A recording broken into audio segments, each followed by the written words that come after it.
বাইরে সেল বেড়াইছে হুম সেল বেড়াইছে কেন? ও আতর মাখিয়েছিলাম ভাই। আমিও তো আসল মারছি কিন্তু ওই যে বিরিয়ানির সেল ও না ভাতে খাইলাম, নিয়ে খাইলাম না পটল ভাজি।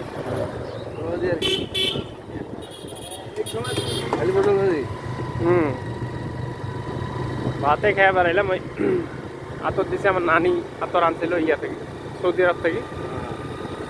আতরটার খুব ভালো গ্রান। শিমুল কয়দিন কইলো যে ভাই দে না মুখ দে না।